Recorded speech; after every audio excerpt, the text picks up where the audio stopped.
Well, hello and welcome back to episode 4 of the review of The War Between the Land and the Sea, episode 4, The Witch of the Waterfall.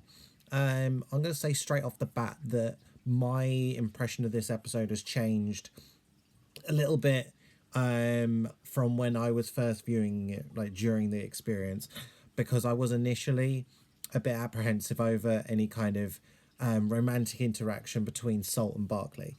Upon several rewatches and thinking about it a bit more, I think this is quite a nice, I don't know whether it was intentional or not, but quite a nice commentary on where you have Salt, who's initially quite a steadfast ambassador for the sea, its protection and human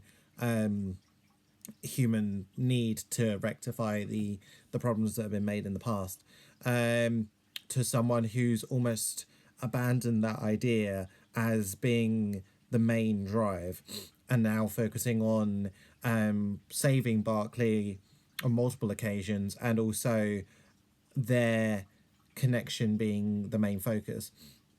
And I suppose that's, like I was kind of alluding to, a nice commentary on humans overall, where, for want of a better phrase, to be human is to be selfish. So especially with things like love, you will put aside other important elements of your life in order to pursue that, whether it be personal elements or something far more large than that. And I think it's interesting to see it on Salt's side as well. And I suppose Barkley, to a certain extent, is doing the same thing, where his main focus is to get Salt safe as opposed to staying on the kind of side of Unit and continuing on to be their ambassador. So we start off the episode with a little bit of a recap with the sonic bomb being handed over and it being pushed over the edge of the kind of conference balcony thing.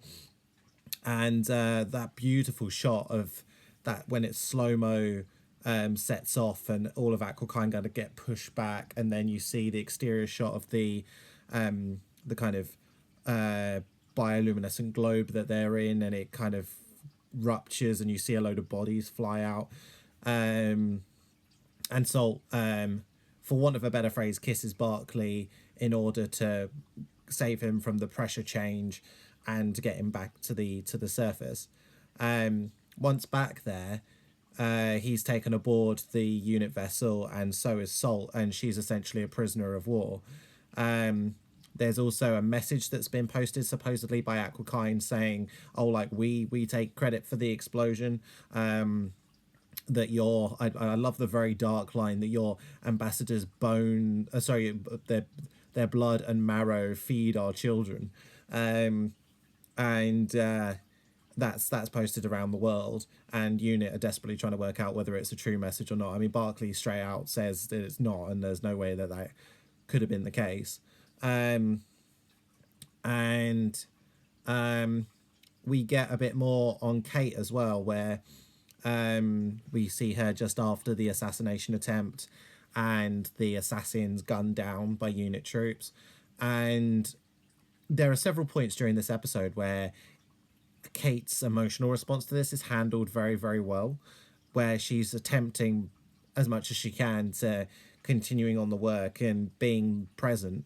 But there's just several times where she just can't deal with it anymore, and where she's in the kind of unit hub looking over the life of the assassin, and then just breaks down as Shirley's running through the facts there. So yeah, I think Kate's an interesting character throughout this whole series, but she continues to be quite well written. At least I think so. And Salt's then put in one of the kind of unit storage boxes and flown to London, and Barclay interacts with, I'm guessing, an old colleague of his, who's essentially saying, yeah, I believe the message that was sent, and Salt's essentially going to be killed and dissected when on landside. And and Barkley takes this opportunity to get her out of that situation in quite a fun little action scene, where he takes the truck and essentially shunts it back so the crate goes into the water. Thankfully the door didn't seem to be all that locked, because it just bursts open as soon as it enters the water. And they both get away together. And the majority of this episode is focusing mostly on of them on the run. Yeah, so I'm probably going to talk mostly about that. It's definitely, again, I feel like, I don't know if I've said it before, but I'll say it now, that this series, if it does suffer from anything, it suffers from such a short episode runtime, which seems to be the main issue that Doctor Who is facing in this new era, is that there's not enough episodes in order to get across the story that they're trying to tell. And I feel like even for a love at first sight story, if this is what they're kind of trying to do, that it would have benefited from slightly more development. And I don't think I'm the first to say it. And they find themselves in that kind of brilliant warehouse scene that I dare say has been used for, I think it's definitely been used in Torchwood and Sarah Jane Adventures. And Barclay's just rattling off ideas, and Salt's out breaking windows with glass, fascinated over the makeup of glass, and talking about how fascinating the world was when they woke up and saw these giant structures on land, and how she envies the fact that although they've accomplished so much under the water, that humanity's been able to go to the stars and map out whole galaxies and stuff. And she does look quite downtrodden over the fact that her species hasn't been able to get even close to that. And this is where we get to the scene where I think a lot of fans have found it quite problematic, because suddenly they're kissing and being intimate with one another. And again, I don't think it's quite as bad, if it's even bad, as what I may have initially worried about. Because again, I think this is quite an accurate reflection on a humanoid species being quite selfish and pursuing the course of affection and romance, as opposed to actually doing the bigger job at hand. And I think that's quite good to see, especially when it's on both sides. We get a little bit with the Prime Minister and him trying to damage control with Severance, and getting one of the members of Severance essentially gunned down because he's connected to the assassin. They don't want it then connected back to him or any of the other members of Severance. And Barclay essentially comes up with the idea that they're going to embrace the lawlessness that is central London, and go out and steal themselves a phone so they're able to get in contact with Kirby, because Barclay, being quite a understanding dad, I guess, has given Kirby a secondary phone so that they're able to do what they need to do without their messages being snooped on or whatever. Get in contact with them, so they jump scare this poor chap that's in a tunnel and take the phone. I do like that Salt really kind of gets into the part that she's playing, and the whole like, can I hiss again? She's kind of enjoying what she's doing. And yeah, they get in contact with Kirby, but it becomes very apparent that towards the end of this, it becomes more apparent that Kirby is the one who has contacted the soldiers and essentially let them know over the plan of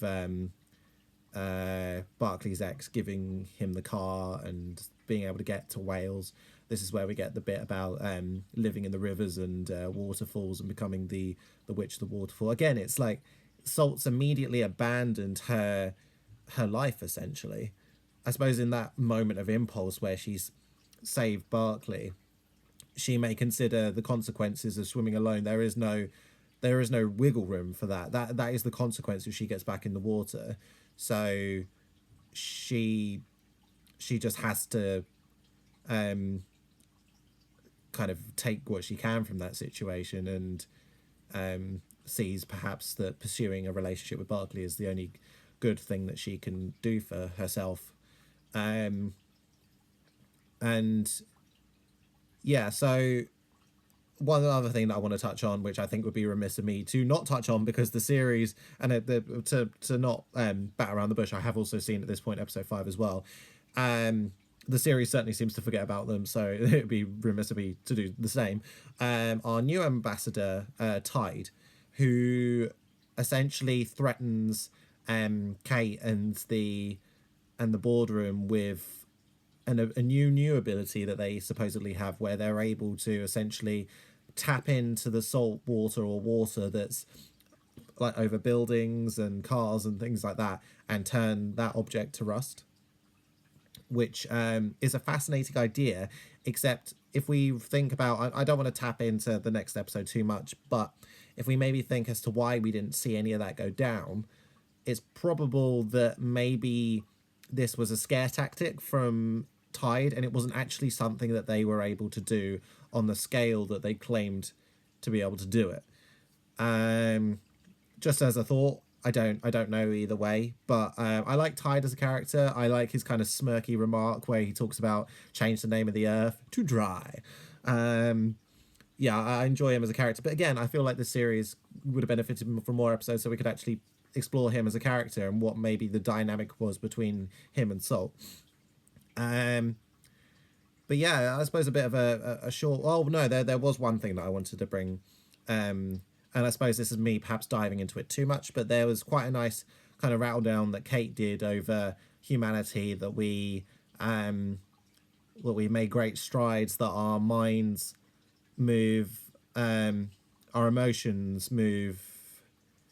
Oh no, sorry, it's our intelligentness moves like a 1,000 years ahead of our emotions, and we made great strides, but we've also told a lot of stories and stuff. And I think looking more into that, this could be kind of a reference towards the fact that lots of people go out there and write about superheroes and write about heroic acts, but don't actually have the courage to go out and do those things themselves. Which I suppose I throw myself into that category as well, because there's lots of things that people could be doing, going out there and actually making a difference with the conditions of our waterways and oceans, but selfishly choose not to, or are too scared to, because we formed attachments as humans do, instead of going out there and actually fighting the fight. And yeah, I just thought it was a nice kind of thing to kind of think on, that we try our best to, well, we say we try our best to kind of right wrongs and things like that, but at the end of the day, a lot of us are just writing stories, when we could be out there actually making a real difference. But it would sometimes lead to the ultimate sacrifice, as opposed to just sitting at home writing stories. So yeah, I think this episode overall, although it's not the best of the 4 so far, it certainly changes the dynamic between Salt and Barclay to a dynamic I'm fine with. I suppose it's kind of what we saw in things like Avatar, and although Avatar in itself is almost a retelling of certain other stories, I feel like I don't know, I feel like there's a bit more. I mean, obviously, it's existing in a world that already exists, whereas Pandora, a lot of reviewers I've seen quite recently, and quite rightly so, say no one's talking about like Pandora lore or the cultural ideas that are brought to mind, or no one really talks about Avatar in the way that people talk about Star Wars or Lord of the Rings or Doctor Who. And this benefits from the fact that it exists in such a fleshed out universe that people feel compelled to talk about it and its impact on the overall world, as opposed to things like Avatar where people just don't. So I think actually out of the 2 stories, this one's probably the strongest. But we'll certainly see if that continues all the way through to the finale. But yeah, just thinking on any other touches, it's interesting that Salt is able to monitor regulate her body chemistry and her body temperature. And yeah, there are a few cringy lines. Like the two that come to mind is the um after Tide does his kind of chuckle and walks away, one person says, "Oh, we got owned," which is bad enough, and then someone says, "Oh, we got rusted," and it's just it's not good. And the other line was from, I mean, I know people say weird stuff when they're being intimate with someone, but the whole like when Salt's talking about regulating her body temperature for Barkley, and he's saying, "Oh yeah, I'm also regulating my body." Newsflash, Barkley, but a lot of the time that's involuntary. That doesn't just you can't just turn that on or off. You can certainly try and stop it or encourage it, but you that is not 100% in your control. That kind of muscle movement, unless you're a monk, which he isn't. Not he is not. But yeah, it again continues to be an interesting series, throwing around quite a lot of important points. Um, and just, I suppose, for all of us to kind of take note and think, can we do more? And is it enough that we go and write compelling stories? Or can we actually go out and do some good? And be the heroes that we kind of write about, but don't actually follow through with. But yeah, this is Alex kind of signing off with this fourth review, and I'll certainly try and get the fifth one out as soon as possible. But until the next time, we are blasting off into time and space.